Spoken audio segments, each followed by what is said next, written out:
Alors, parlons football. On a tous en tête l'image de la composition d'équipe avant un match. Ce fameux 4-3-3 ou 4-4-2 bien propre, bien ordonné. Mais on sait tous que la réalité sur le terrain, pendant 90 minutes, c'est une toute autre histoire. Voilà, c'est exactement ça. D'un côté, on a le plan, presque mathématique, et de l'autre, la réalité du match. Un mouvement permanent, des joueurs qui se croisent, qui permutent. On pourrait presque parler de chaos, n'est-ce pas? C'est justement cet écart entre le plan et la réalité qui va nous intéresser. Mais attention, et c'est vraiment le point de départ de toute notre réflexion, ce chaos, ce n'est pas un échec. Pas du tout. C'est l'essence même du football. Toutes les équipes, absolument toutes, s'éloignent de leur structure de départ. La bonne question, c'est de savoir si ce mouvement, cette désorganisation apparente, est productive ou si, au contraire, elle est destructrice. Alors, voici comment on va décortiquer tout ça. D'abord, on va bien poser le problème, plan contre réalité. Ensuite, on verra comment on peut mesurer ce phénomène de manière objective. Puis on apprendra à faire la différence entre le bon et le mauvais chaos. Après, on assemblera toutes ces pièces dans un super outil de diagnostic.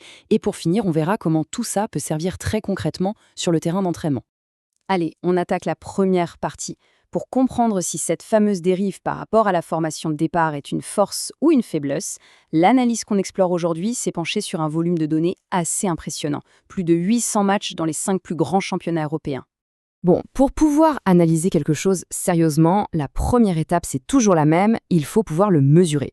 Il nous faut un chiffre, une métrique, pour quantifier précisément cet écart entre la théorie et la pratique.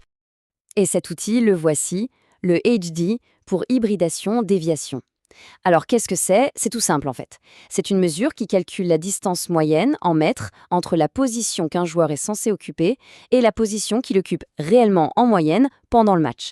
Donc pour faire court, plus le score HD est élevé, plus l'équipe s'éloigne de sa formation de départ.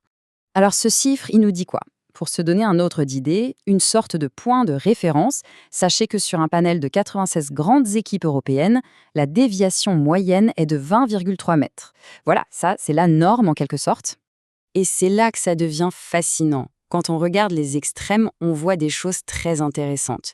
D'un côté, on a Fribourg, qui est l'équipe qui drifte le plus, avec presque 29 mètres d'écart. Et de l'autre, on trouve Chelsea, l'une des équipes les plus disciplinées, avec seulement 13,1 mètres. Ce qui est important de noter, c'est que ce n'est pas juste une question de style de jeu. C'est surtout le résultat d'un choix, d'une priorité tactique travaillée à l'entraînement. Et justement, qu'est-ce qui provoque cette dérive? Ce n'est pas le fruit du hasard. Derrière, il y a des raisons bien précises. Ça peut être un pressing très intense qui force les joueurs à sortir de leur zone ou une grande liberté de permutation laissée aux joueurs offensifs. Ça peut venir d'une philosophie de jeu basée sur les affinités entre joueurs ou, plus simplement, de la fatigue qui s'accumule et qui fait qu'on a du mal à tenir les positions. D'accord. Donc on sait maintenant mesurer l'ampleur de la dérive. Mais la question à 1 million reste, est-ce que c'est une bonne ou une mauvaise chose?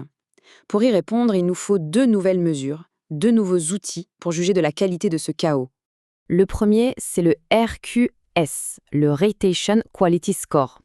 Son but, c'est de nous dire si les permutations entre les joueurs, ces fameuses rotations, sont productives. Est-ce qu'elles augmentent la menace offensive de l'équipe, ce qu'on mesure avec une autre métrique appelée l'Expected Threat, ou XT? En gros, est-ce que le fait de bouger et d'échanger les postes crée des situations plus dangereuses? Et pour bien comprendre, rien de tel que 2 exemples concrets. Regardez Brentford, ils ont l'un des RQS les plus élevés. Ça veut dire que leurs rotations, qui sont visiblement travaillées, augmentent leur dangerosité. Et puis, à l'opposé, sur la période étudiée, on a Lyon, avec un RQS négatif. Leurs permutations, qui semblent plus improvisées, diminuent en fait leur menace offensive. C'est le même mouvement, mais avec un résultat complètement différent. Ce qui nous amène tout naturellement à la dernière pièce de notre puzzle analytique, le RTD, pour Rotation Type Distribution. Cette métrique va encore plus loin. Elle évalue à quel point les rotations d'une équipe sont structurées, si elles sont répétables. Si le score est proche de 1, ça veut dire qu'on a affaire à des schémas, des circuits appris à l'entraînement. S'il est proche de 0, c'est plutôt de l'improvisation pure. Et là encore, l'illustration est parlante. Prenons la Juventus. Leur RTD est élevé. Ça signifie que leurs rotations sont identifiables, qu'il y a un langage tactique commun. C'est préparé. À l'inverse, le Werder Brême a un RTD faible. Les rotations sont plus des décisions individuelles, prises sur le moment, sans véritable structure collective. Bon, on a nos 3 indicateurs. HD pour la quantité de dérive, RQS pour la qualité des rotations et RTD pour leur structure. Maintenant, le plus intéressant, c'est de tout mettre ensemble. En combinant ces 3 chiffres, on peut peindre un portrait tactique incroyablement précis du jeu de mouvement d'une équipe. Alors, revenons à notre question de départ. Au final, est-ce que c'est un problème d'avoir un score de dérive, un HD, très élevé? Eh bien la réponse, et c'est toute la beauté de l'outil, c'est ça dépend. Regardez ce tableau de diagnostic. Une forte dérive, donc un HD élevé, ce n'est absolument pas un problème si, et seulement si, elle est accompagnée de rotations de qualité et bien structurées. C'est ce qu'on appelle la créativité contrôlée, l'apanage d'équipes comme Lens, par exemple. En revanche, si cette forte dérive est combinée à des rotations improvisées et qui ne créent rien, alors là, on tombe dans le chaos nuisible. C'est passionnant tout ça, mais on peut se demander comment est-ce que ça se traduit concrètement? Comment un entraîneur ou un analyste peut s'en servir au quotidien? C'est le passage de la donnée au terrain d'entraînement.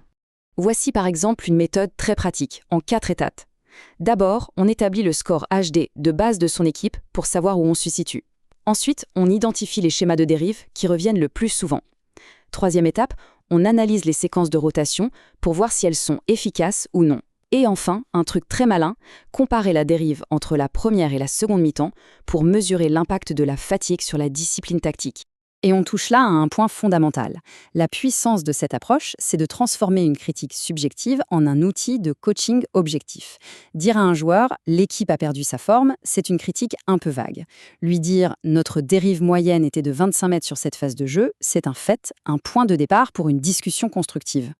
Alors voilà, la prochaine fois qu'on regardera un match et qu'on verra une équipe qui semble désorganisée, la question à se poser sera celle-ci. Est-ce que ce chaos est volontaire, maîtrisé, le fruit d'un plan, ou est-ce que c'est simplement le symptôme d'un désastre tactique en cours? Grâce à ces outils, on a maintenant de quoi commencer à y répondre.